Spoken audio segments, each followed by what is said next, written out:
Okay. I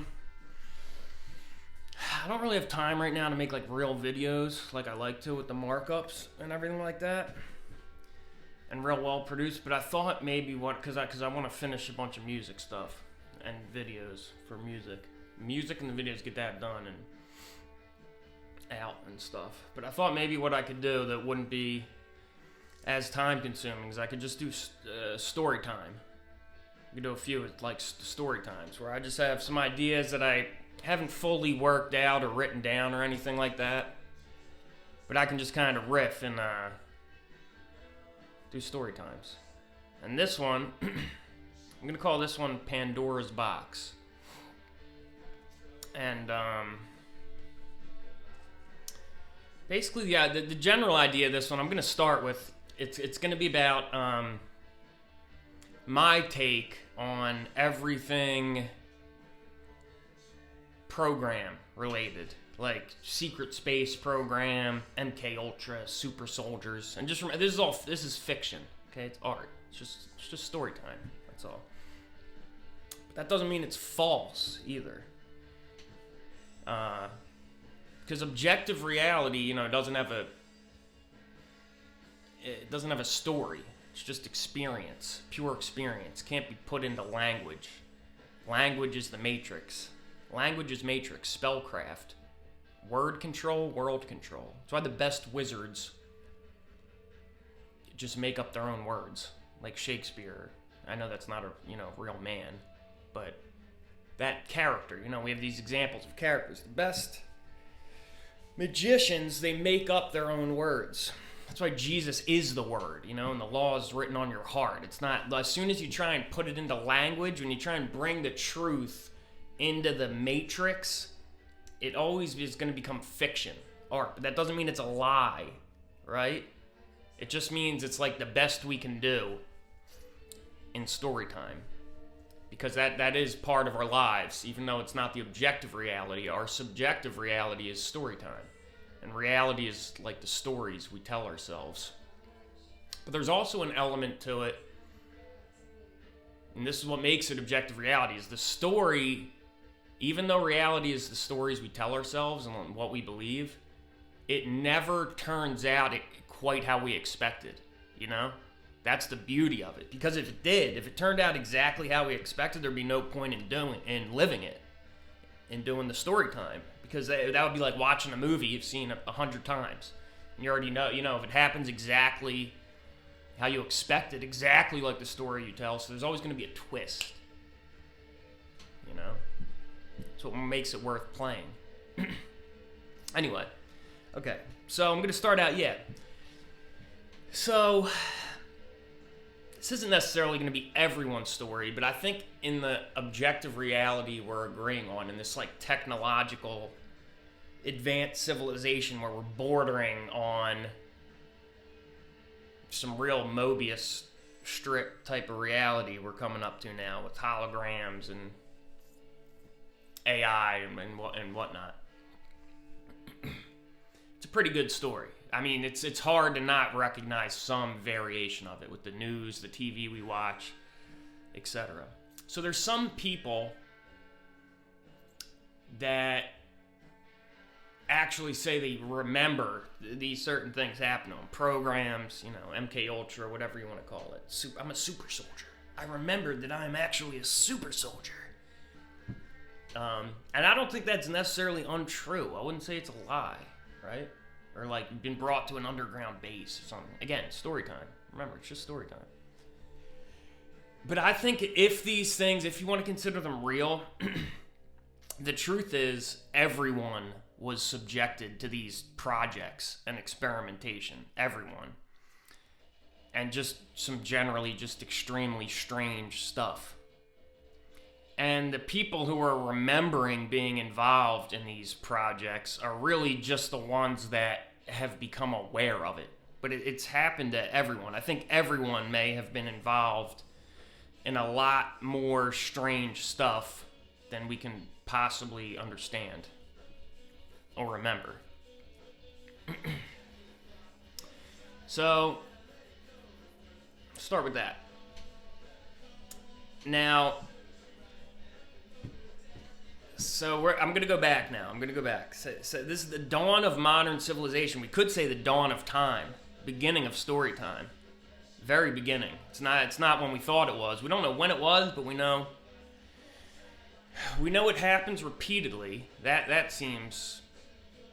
We seem to have pinned that down at this point. That seems to be a consistent part of our story time now. That we're in this repeating cycle of the rise and fall of what we would call civilization. Okay? So,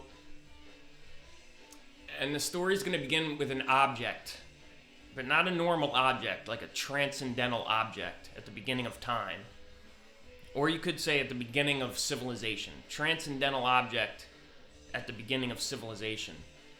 And this object, it's not a technology, not a certain technology, but it is technology, like the essence of technology, this transcendental object, like the Lochnar from heavy metal, right? It's the essence of civilization. It's a power, a force of technology, like condensed, of civilization, right? Of whatever you want to call it, electricity, craft, mechanical craft, whatever you want to call it, right?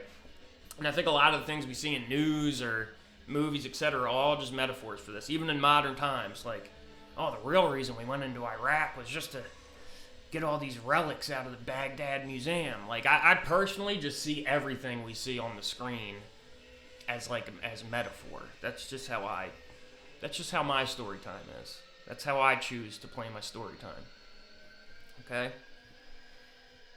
And again, it's not a lie. It's just art. It's fiction.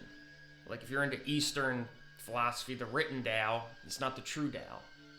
That's why, Jesus says that the real law is written on your heart. It's never going to be in a book because language is matrix. But we still have to operate subjectively in the matrix in story time. So we should at least try to tell the best stories that we can. Make it interesting, make it fun, make story time worth it. Anyway, so we're going back to the beginning of time, the beginning of civilization, right? Who knows when it is? You can pick whenever you want. Maybe it was 1666, maybe it was 1885, maybe it was 1888, maybe it was 1988. Who knows? I'm sort of I actually have a sort of preference to 1988. I'll let you decide why. I'm biased towards 1988. Anyway, at this point, we are living in paradise. We're living in Eden, an Edenic state. We're living in a state of Eden, a state of abundance, and we need nothing. Eden, it's the opposite of a state of needy. We weren't needy. We were Eden. It's like the opposite, right? We weren't in a state of need. We were in a state of Eden. Abundance. We had everything we need. We didn't have to till the ground. And depending on your ideological framework or perceptual framework, or depending on your personal story time, this could take different forms. You could say it was the Garden of Eden, or maybe you think it was like sort of worldwide Tartarian star fort system, free energy. Or maybe you think it was Atlantean. Or maybe you think it was just like indigenous, like native, indigenous, one with nature, close to nature, connected to the earth, a natural state, just depending on your ideological, perceptual framework. Anyway, that's where our story starts, right? And we find something. The original builders, we find some free masonry. It's free. We dig it up. We find it in the middle of the woods, middle of the jungle, we start uncovering it. We start poking around. We get curious. And we kind of had a feeling. Someone told us, like, of this box ye shall not open. You can open all the other boxes and have fun all over creation, but this one box that you find deep down in the bottom of these ruins, like, don't open this box up. or you will surely have a bad story time. But we never that's like, you're just asking. Of course we're gonna open the box. Like, it's right in the middle of story time. It's, you know?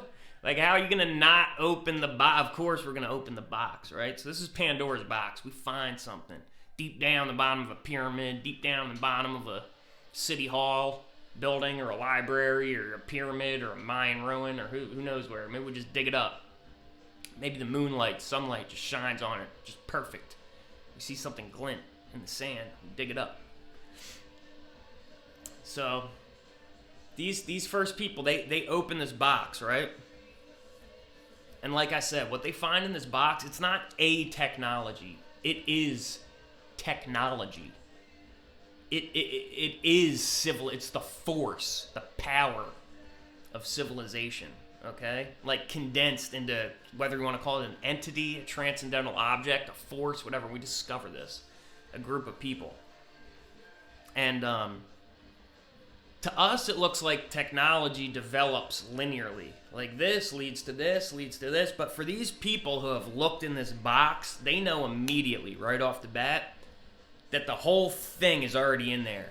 And everything we perceive to be the development of civilization, the development of technology, is actually an act. It's a show. It's a story time presented to us by this force, this transcendental object, right?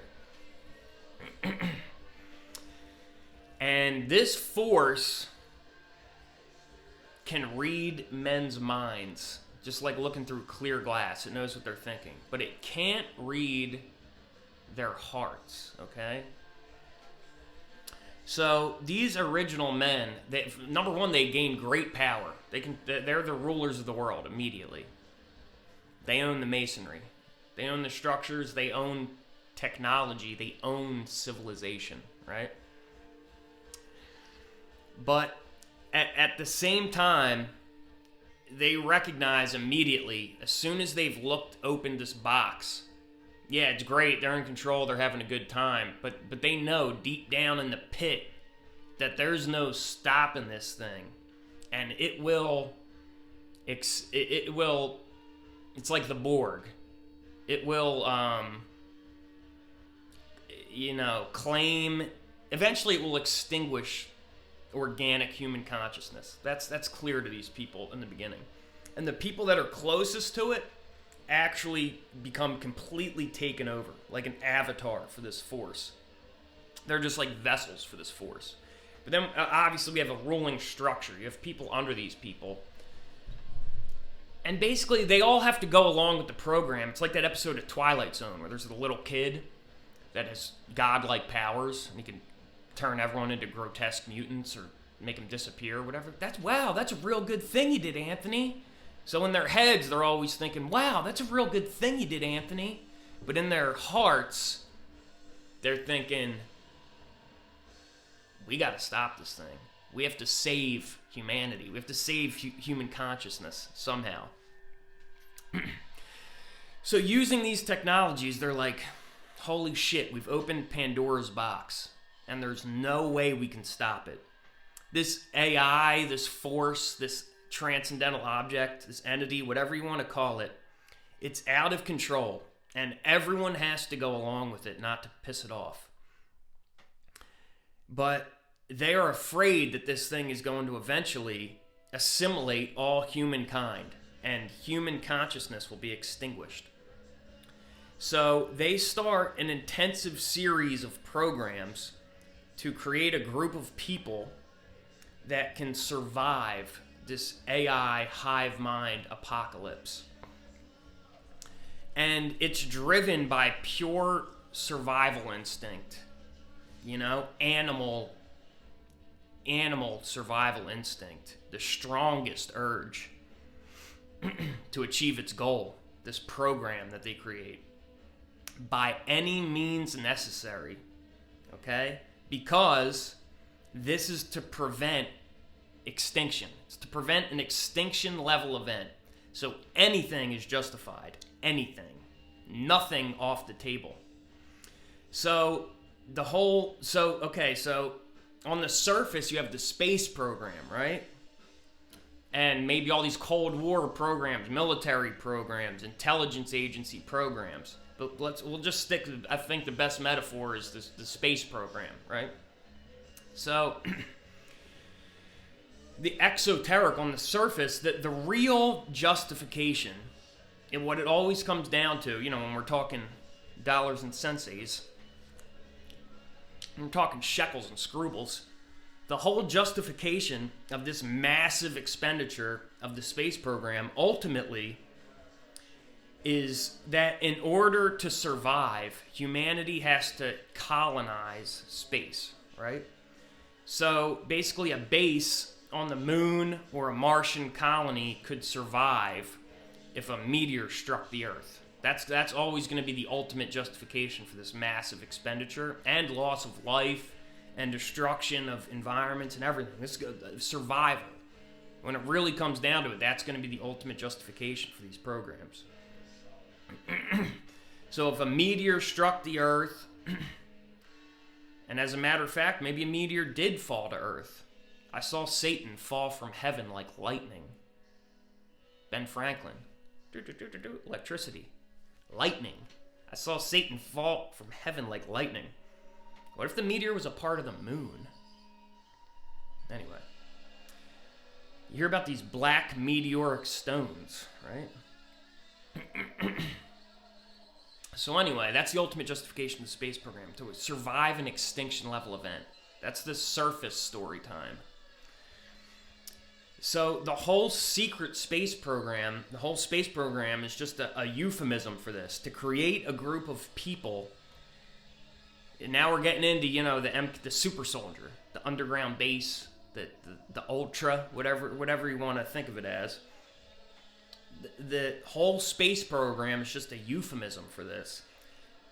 To create a group of people that have been so thoroughly trained in every type of deception, illusion, hallucination, simulation, temptation, fantasy, moral dilemma, etc. They've been so thoroughly conditioned. And I don't mean conditioned like brainwashed. That's the surface level story time. The deeper story time is conditioned like a Navy SEAL, conditioned like an elite weapon. Okay? Hardened steel. That's how these people have been conditioned, right?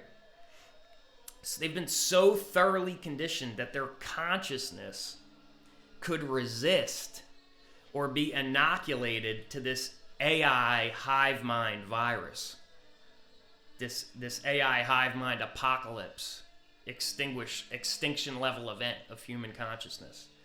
They will be inoculated to it. They will be able to withstand the wiles of the Lochnar, of the Pandora's box, right? And since it's like Pandora's box, once they open it, everyone has to go along with all the experimentation and programming and everything. But it agrees with that. The entity agrees with that on the surface, on the mind level, but it doesn't understand necessarily on the heart level the true purpose of this. Okay? Let's flip the record over. So basically, everyone who looked in the box, everyone who's in control, you could say, the rulers, the archons, whatever you want to call them, the stars, everyone has to go along with all these programs and experimentation, which are ultimately leading to this extinction level event, the extinguishing of human consciousness. But simultaneously, in their hidden heart of hearts, they're simultaneously frantically searching for a way out and trying to throw wrenches into the gears. Like I said, like that episode of Twilight Zone where the evil little boy has godlike powers, holds all these people hostage, and they have to pretend to like him and not think bad thoughts about him. Wow, that's a real great thing you did, Anthony. And if you think about truth stuff, going back to AJ, going back to Bill Cooper, however far back you want to go, Go way further than that, obviously. But really, time just started in 1988, so there's no point going further back than William Cooper. But if you think about it, what was the point of all this? It's obviously controlled, right? It's obviously as fake as everything else. But the point is, I'll just take it back 20 years, maybe to Y2K and the year after. The real point was the point we're at now, obviously coming up to the climax of story time. That's pretty obvious. If you haven't been conditioned in every form of deception, emotional manipulation, simulation, hallucination, fantasy, etc. for 20 years, if you haven't been conditioned and been through intense conditioning for at least a decade, 20 years straight, there's no way you would be able to withstand this final onslaught, this culmination of the wiles, you know, of the program. So that's my story time. That was the purpose of this whole thing. The whole truth thing was actually, it was all conditioning, because you can see, look around you. If you haven't been through the most brutal conditioning of your consciousness, you will not withstand the climax of story time. And someone needs to survive. Human consciousness needs to survive, right? So, Pandora's box. It's the end of that story time. Okay, this isn't that long yet. It's still early. I can't blast guitars yet anyway. So I'll do one more quick story time. Okay, back to Eden, back to the garden. All the trees in the garden, all the boxes ye may open, but of this one box ye shall not open it. Okay? God, we could think of God as like objective truth. Objective truth. And Satan is just the other side, right? Like Isaiah 45:7. I form the light and create darkness. I make peace and create evil. I, the Lord, do all these things. Or like, I think it's Psalm 139:12. The darkness and the light are both alike to thee. God is, the upward orientation, objective truth. We could say Satan is the downward orientation. God is objective. Satan is subjective truth. Because, Satan is a lie. Satan is the father of lies. But the greatest lie is the truth. It's a sliver of the whole truth. That's the greatest lie. So, God says, in the day that thou eatest thereof, thou shalt surely die. That's what God said. And serpent slithers in. And he says, dude, you shall not surely die. But God said in the day, like as soon as I eat it, that same day, I'm surely going to die. That's not true? And he says, no, dude, it's not true. Thou shalt surely not die. Don't be a pussy. Okay? So we open the box, right? Of course, we know we opened the box. We're here, we're having story time, aren't we? So obviously we opened the box. So Adam sins. And in that day, he is separated from the presence of God. And that's what sin is. Separation from God. It is the wilderness of sin. Look it up. The wilderness of sin. Just do an internet Bible search. Exodus.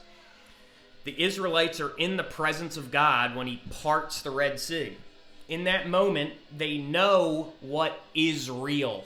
They're in the present. They're in the presence. They know it's real, right? But as soon as that's over, then they enter into the wilderness of sin. And eventually they reach the mountain of God, and they're in the presence again, But in between, they're in the wilderness of sin, the valley of the shadow of death, story time. They're in the presence, but in between, they're in the wilderness of sin, which is death. The beginning and end, Alpha and Omega, are life in the presence. They're in the presence of the living God. But in between, they're in the wilderness of sin, the valley of the shadow of death. The wages of sin is death. So God says, in the day. And Satan says, you shall surely not. Okay, but of course, exactly like God told Adam, in the day he sins, he dies. He's out of the presence. And Adam divides, Cain and Abel. And half of Adam, Jacob, Abel, says, God was right. I sinned and I am dead in the world. I'm out of the presence of life. And the other half of Adam, Esau, Cain, says, Satan was right. I'm here. I'm alive. Ha! I'm alive. Satan was right. I'm still alive. Look at me. Physically, I'm alive. Physically, I'm here. Because the greatest lie is a sliver of the truth. It is truth removed from the presence, the whole truth. It is being locked out of the presence, locked into one perspective. Me. The lie is subjective truth. Satan takes you and says, look, this is a square. Look at it. Look, this, how do you do it? Look, it's a square. Look at it. That's what Satan tells you. He says it's a square. And God says, no, it's not. It's a cube. It's a hypercube. It's an 11th dimensional super hypercube. It's a super dimensional fractal superspace. It's everything that ever was, is, and shall be. And Satan grabs you and says, no, it's not. No, it's not. Stand with me. Stand right here. Don't move. Stand still in this one spot forever. Death. Never move from this one perspective. And you see, it is a square. It's a square. As long as you never move from this one perspective, it is a square. Nothing more. Just a flat, two-dimensional square. And that is the miserly lie. The lie is subjective truth, a sliver of the truth. One single perspective out of the infinite eternity of everything that is. All right, now story time's really